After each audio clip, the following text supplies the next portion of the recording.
महाराष्ट्र में हिंदुत्व की राजनीति लाउड हो गई है। मराठी मानुष से हिंदुत्व के ट्रैक पर आने वाले राज ठाकरे आज मेगा रैली करने वाले हैं, हुंकार भरने वाले हैं और इसके लिए उन्होंने शिवाजी के गढ़ औरंगाबाद को चुना है। जिस वक्त राज ठाकरे मंच पर भाषण दे रहे होंगे, ठीक उसी वक्त मुंबई में उद्धव ठाकरे मुंबई एयरपोर्ट पर शिवाजी को श्रद्धांजलि देते दिखेंगे। ठाकरे वर्सेस ठाकरे, भाई भाई भाई आमने सामने। एक औरंगाबाद में होगा, दूसरा मुंबई में, मुंबई एयरपोर्ट पर।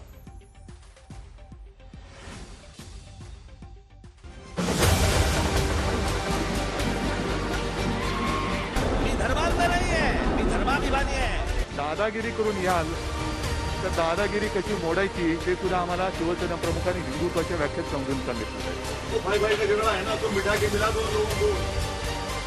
वैसी महाराष्ट्र डे पर महाराष्ट्र की राजनीति और लाउड होने जा रही है। ठाकरे भाइयों में छोटे राज बड़ी सियासत की ओर कदम भर रहे हैं।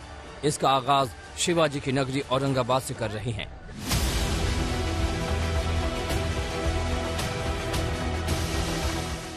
ट्रेलर कल दिखा, आज पूरी पिक्चर है। महाराष्ट्र में मस्जिदों से लाउडस्पीकर हटाने का अल्टीमेटम देने वाले राज आज इसी लाउडस्पीकर से हुंकार भरेंगे। जर हिंदुत्व हे जर राष्ट्रीयत्व असेल तर मला राष्ट्रीयत्व जास्ती मान्य आहे। काय त्याच्यामध्ये चूक आहे माहिती? मी धर्मांध नाही आहे, मी धर्माभिमानी आहे। माझा कोणाच्या प्रार्थनेला विरोध नाहीये, पण तुम्ही आम्हाला त्रास देऊ नका। राज ठाकरे ने अचानक ट्रैक चेंज किया, मराठी मानुष से कट्टर हिंदुत्व की लाइन पकड़ी। ये बदलाव यूं ही नहीं है, सोची समझी है। सामने राज हैं, पीछे से बीजेपी का साथ है। शिवसेना कट्टर हिंदुत्व का दामन पकड़कर सियासी ट्रैक पर दौड़ती रही, लेकिन कांग्रेस और एनसीपी के साथ गठबंधन के बाद उसकी चाल धीमी पड़ी। अजान और हनुमान के विवाद में शिवसेना उलझी तो बीजेपी की शह पर कई आगे बढ़े। फिर चाहे वो नवनीत राणा हो या फिर नारायण राणे या कंगना रनौत, अब राज ठाकरे भी इस दरिया में कूद पड़े हैं। देश की जो पॉलिटिक्स हो रही है, उसमें पूरी कोशिश ये हो रही है कि सबसे बड़ा हिंदुत्व की आइडियोलॉजी पर कौन मानने वाला है।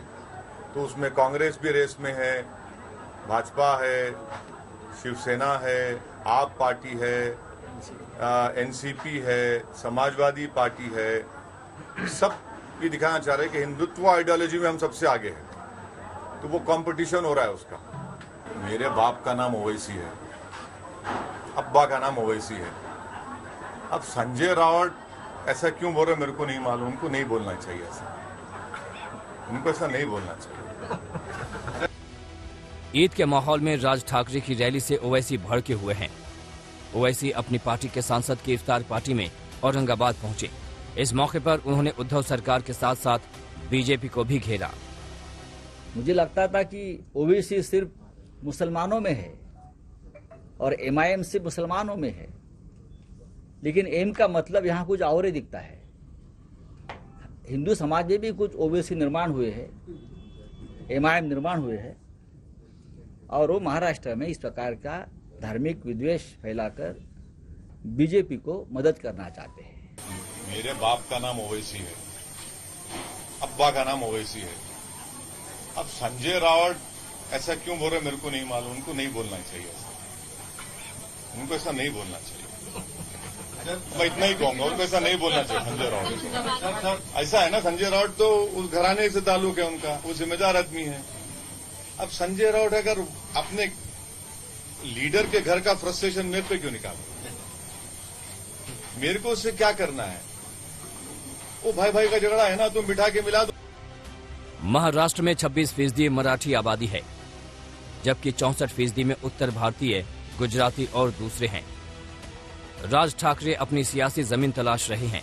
पिछले 2 विधानसभा चुनाव में पार्टी सिर्फ खाता ही खोल पाई, जबकि 2009 में एमएनएस को 13 सीटें मिली थी। राज ठाकरे 2024 में कुछ कमाल दिखाना चाहते हैं और इसके लिए कट्टर हिंदुत्व के अलावा कोई और रास्ता नहीं दिख रहा। राज का ये रास्ता बीजेपी को भी रास आ रहा है। बीजेपी भी चाहती है कि राज ठाकरे शिवसेना के वोट बैंक में सेंधमारी करे। अगर राज ठाकरे 5% भी वोट काट लेते हैं तो बीजेपी की महाराष्ट्र में बल्ले बल्ले हो जाएगी। फिलहाल नजर बीएमसी चुनाव पर है। इसी साल 15 नगर निगमों और 27 जिला परिषदों के चुनाव होने हैं। इन चुनावों को 2024 का लिटमस टेस्ट माना जा रहा है। पंकज खेलकर के साथ पंकज उपाध्याय, औरंगाबाद आज तक।